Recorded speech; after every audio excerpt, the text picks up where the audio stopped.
Le PEA et l'assurance vie. Votre conseiller bancaire vous en a déjà sûrement parlé et ça vous dit quelque chose.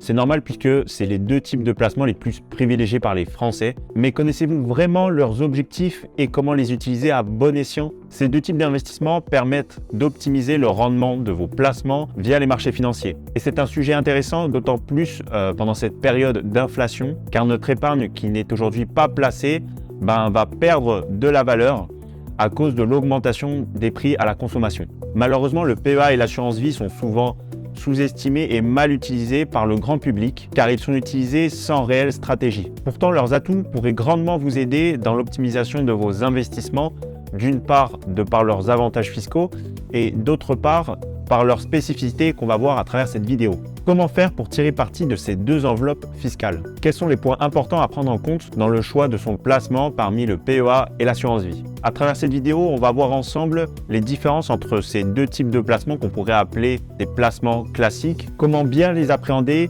suivant vos besoins, vos objectifs et votre situation. Avant de commencer, je vous invite à vous abonner à la chaîne Alti Trading pour ne rien manquer des vidéos et à activer la cloche si ce n'est pas déjà fait. Allez, on va tout de suite rentrer dans le vif du sujet et pour vous expliquer tout ça, en fait, on va prendre des exemples illustrés à travers deux cas. On va donc prendre pour cela deux types de profils, un profil plus approprié pour le PEA et un autre plus approprié pour l'assurance vie. Allez, c'est parti!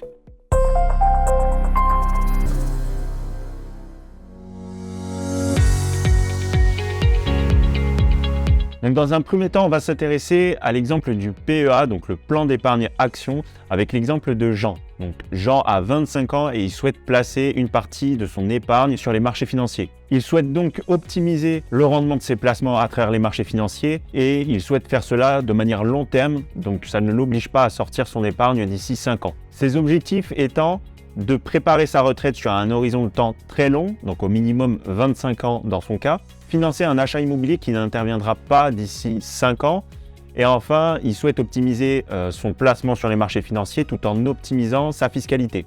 Jean a fait un questionnaire de profil investisseur pour savoir quel risque il peut supporter à travers ses investissements. Donc il se rend compte à travers ce questionnaire qu'il dispose d'un niveau de risque plutôt équilibré dynamique qui correspond selon l'échelle de risque de l'AMF à une échelle de 5 sur 7. D'ailleurs, je vous invite grandement à faire ce test et à déterminer votre profil investisseur à travers le site de l'AMF. Donc, je vous mets le lien dans la description. Donc, pour vous expliquer brièvement comment fonctionne cette échelle de risque de l'AMF, en fait, entre 1 et 3, vous êtes considéré comme un profil prudent. Si vous êtes à un profil de 4 sur 7, vous êtes un profil plutôt équilibré. Et au-delà, donc un profil entre 5 et 7, vous êtes considéré comme étant un profil dynamique. Et donc à 7 sur 7, un profil dynamique agressif. Donc vous pouvez supporter le risque. Allez, on en revient à notre exemple de Jean. Il faut savoir déjà dans un premier temps en quoi consiste concrètement un plan d'épargne action. Donc le PEA est un type de placement, comme le compte-titre ou l'assurance vie, qui est aussi appelé une enveloppe fiscale, donc qui permet d'investir sur les marchés financiers tout en bénéficiant d'avantages spécifiques qu'on va voir tout de suite. Donc voyons tout d'abord ces spécificités ensemble. Donc c'est un placement exclusivement dédié au marché européen, c'est-à-dire que vous ne disposerez que des actions européennes, françaises et non des actions américaines. Donc il faudra regarder les actions éligibles au PEA. Les versements sont plafonnés jusqu'à 150 000 €. Vous ne pouvez disposer qu'un seul PEA par personne. Il est vrai ensuite que les supports d'investissement ils sont limités. Par exemple, vous ne pourrez pas disposer de CFD comme on peut le voir sur la plateforme XTB ou d'autres produits dérivés, de certains fonds obligataires, de certains fonds d'investissement tout simplement. En bref, vous n'aurez pas la totalité des choix qu'on peut avoir par exemple sur un compte titre. Cependant, vous pouvez bénéficier des performances des marchés mondiaux à travers des fonds d'investissement spécifiques, les ETF synthétiques par exemple. Les ETF synthétiques, pour faire simple, sont un type de fonds d'investissement qui permettent de répliquer les performances d'actifs sous-jacents. Par exemple, l'ETF BNP Paribas Easy S&P 500 permet de répliquer l'indice américain du S&P 500. Ensuite, le PEA dispose de deux avantages fiscaux. Donc c'est pour ces raisons que Jean a décidé d'opter pour le PEA, donc pour ces deux avantages fiscaux que l'on va présenter. Premièrement, le premier avantage fiscal, celui que l'on connaît le plus, on va dire, c'est l'exonération de la partie impôt sur le revenu sur les plus-values et revenus. C'est-à-dire qu'au lieu de payer habituellement 30%, sur les plus-values, donc ce qu'on appelle plus communément la flat tax, donc qui est un taux forfaitaire sur les plus-values et revenus, en fait, on ne va payer que la partie des prélèvements sociaux, donc 17,2%. Cet avantage est obtenu au bout de 5 ans de durée de détention. Deuxième avantage fiscal, peut-être celui que l'on connaît le moins, c'est la limitation des frottements fiscaux, puisqu'effectivement, si vous laissez l'argent sur le PEA, que vous ne faites pas de retrait, vous n'êtes pas imposé dessus. C'est pour cette raison qu'on peut dire que le PEA peut être considéré comme une enveloppe capitalisante. Donc en laissant votre argent sur le PEA, vous disposerez de déclarer vos gains lors de la période de déclaration fiscale. Cet avantage qui est souvent oublié est effectivement très puissant puisqu'il permet de conserver ses gains et de pouvoir réinvestir ces gains de nouveau pour qu'ils fassent des intérêts à leur tour. C'est ce qu'on appelle tout simplement le principe des intérêts composés. On fait des économies d'impôts qu'on réinvestit directement sur les marchés financiers. Ces avantages fiscaux alliés au fait que l'on peut investir sur les marchés européens et américains, notamment à travers les ETF synthétiques, permet d'optimiser le potentiel du rendement du PEA. Il est toutefois important de rappeler que l'investissement sur les marchés financiers et plus particulièrement sur les actions, donc des prises de participation sur des sociétés cotées, sont sujets à des fluctuations plus ou moins importantes sur votre capital investi. Jean, en ayant répondu à un questionnaire de détermination de profil de risque investisseur, s'assure qu'il sait quel risque il est capable de tolérer et dans quoi il investit. Le PEA reste un placement avec un risque de perte en capital, donc il est important et nécessaire de bien s'informer avant de faire appel à ce type de placement. Maintenant que nous avons bien cerné le PEA, nous allons voir ensemble quelles sont les différences avec l'assurance vie que l'on va voir tout de suite. On va maintenant prendre l'exemple de Marie pour l'assurance vie. Marie a 48 ans et elle souhaite, elle aussi, placer une partie de son épargne sur les marchés financiers pour optimiser le rendement de ses placements. Marie est pacsée et a 2 enfants.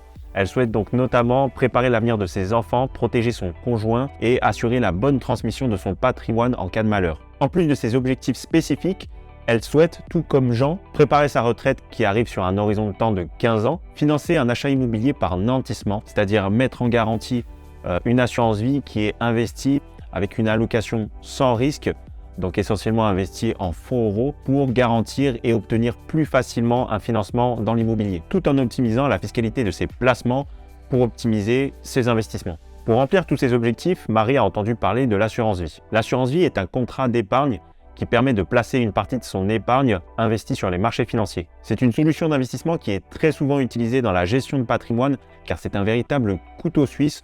On peut l'adapter à beaucoup de stratégies patrimoniales. En effet, comme vous pouvez le voir, l'assurance vie permet de répondre à de nombreux besoins et objectifs. On va voir ensemble ses spécificités et ce sur quoi Marie peut investir. L'assurance vie est composée de 2 compartiments. Donc, il y a tout d'abord le fonds en euros qui est essentiellement investi en obligations.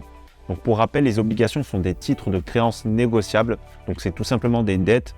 Vous allez prêter de l'argent à un organisme émetteur et en échange, l'organisme émetteur va vous rembourser à échéance et vous rembourser des intérêts selon une certaine périodicité que l'on va appeler des coupons. Ensuite, il y a le compartiment UC. UC pour unité de compte. Donc les unités de compte sont tout simplement des fonds d'investissement qui sont proposés dans le contrat. Ces fonds d'investissement sont tout simplement ce qu'on peut appeler des poches qui investissent dans plusieurs actions. Ça peut être aussi des obligations ou même de l'immobilier. Vous pouvez donc, via ce compartiment UC, investir sur les marchés financiers via les différents fonds d'investissement, les différents UC, aussi appelés supports d'investissement, qui sont proposés dans le contrat en question. Marie devra s'assurer par la suite que ce contrat soit bien adapté à ses besoins. Pour cela, elle peut se poser ces 3 questions. Combien le contrat me prélève en termes de frais ?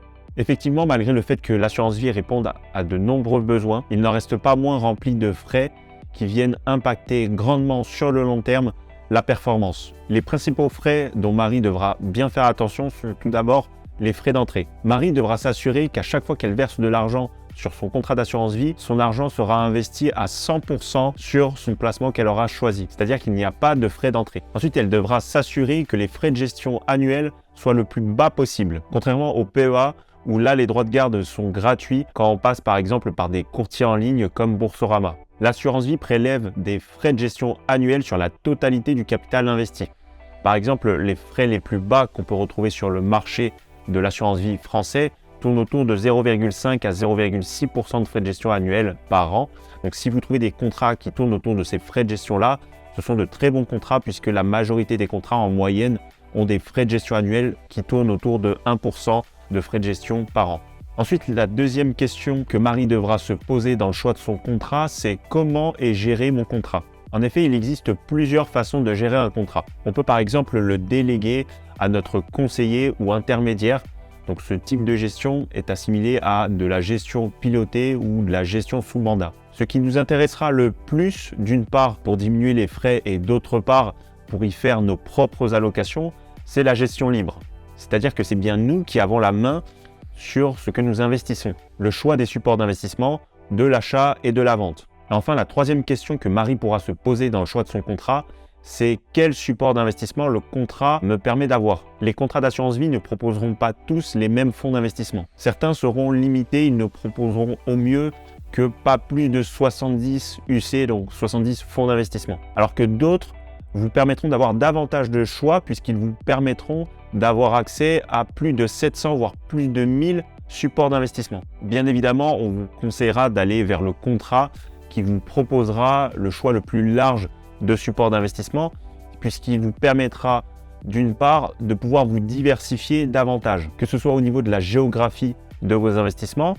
Le contrat vous permettra d'investir par exemple aux États-Unis, au Japon, en Europe, sur les marchés émergents, diversifier les classes d'actifs, donc prendre des fonds d'investissement actions, des fonds obligataires, des SCPI, donc des fonds d'investissement plus axés dans l'immobilier par exemple, et aussi diversifier les tailles de capitalisation. Donc prendre des fonds d'investissement qui seront plus axés sur des petites sociétés, donc des petites capitalisations, tout en privilégiant des fonds d'investissement qui permettent d'investir dans des moyennes et grandes capitalisations pour la stabilité. Ensuite, Marie souhaite, à l'inverse du PEA, que son épargne soit disponible à tout moment en cas d'imprévu. Même si l'assurance vie reste une solution d'investissement sur le long terme, contrairement au PEA où on considérera que l'argent est bloqué pendant 5 ans, puisqu'effectivement, si vous retirez de l'argent du PEA avant les 5 ans de détention qui vous permettront d'avoir accès à l'avantage fiscal, le plan sera automatiquement clôturé. Sur une assurance vie, vous pouvez retirer de l'argent avant la durée de détention qui est ici de 8 ans. L'assurance vie ne sera pas automatiquement clôturée, mais vous serez imposé, comme sur un compte titre par exemple, un taux forfaitaire de 30%. Votre capital reste donc à tout moment disponible sur une assurance vie.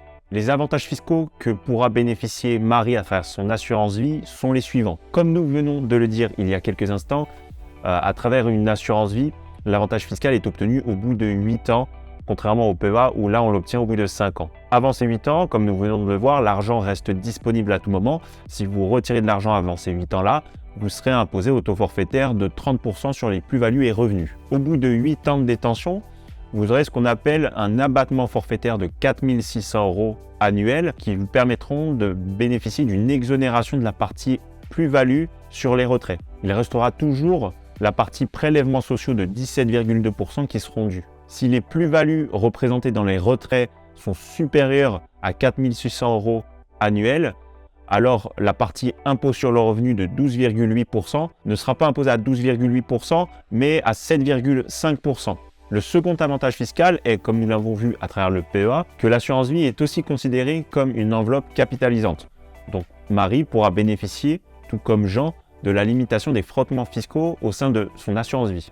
Enfin, l'une des grandes spécificités de l'assurance vie, et c'est ce pourquoi nous l'utilisons assez souvent, est le mécanisme de la clause bénéficiaire qui permet d'assurer la bonne transmission de son patrimoine et ainsi de protéger ses proches tout en limitant les droits de succession. La clause bénéficiaire permet donc de protéger ses proches en les mentionnant dans cette clause bénéficiaire. Ces derniers pourront alors bénéficier d'une exonération importante des droits de succession qui leur permettront d'avoir le capital investi dans l'assurance vie sans imposition. Les droits de succession peuvent rapidement devenir très élevés, donc il est important de pouvoir anticiper ce genre d'événement pour que ses proches ne soient pas démunis et pour qu'ils puissent continuer à subvenir à leurs besoins en cas d'imprévu.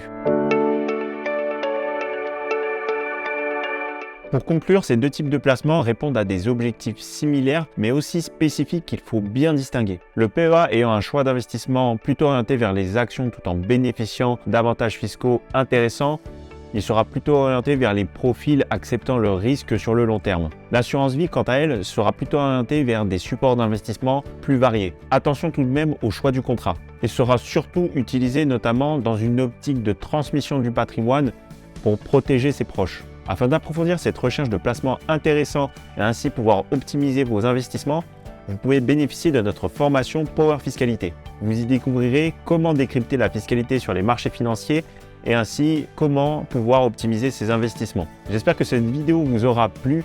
Vous avez maintenant toutes les cartes en main pour choisir votre placement selon vos objectifs et vos besoins et selon votre profil investisseur. N'hésitez pas à mettre un commentaire et à vous abonner à la chaîne pour suivre nos prochaines vidéos. En tout cas, moi je vous dis à très bientôt sur les marchés financiers. N'hésitez pas à liker cette vidéo si vous l'avez aimée. Vous avez envie d'en savoir plus sur l'investissement sur les marchés financiers? Avec toute la team Alti, nous vous avons préparé une formation gratuite qui est disponible en haut à droite de la vidéo et dans la description. A bientôt et trader rentable pour une prochaine vidéo.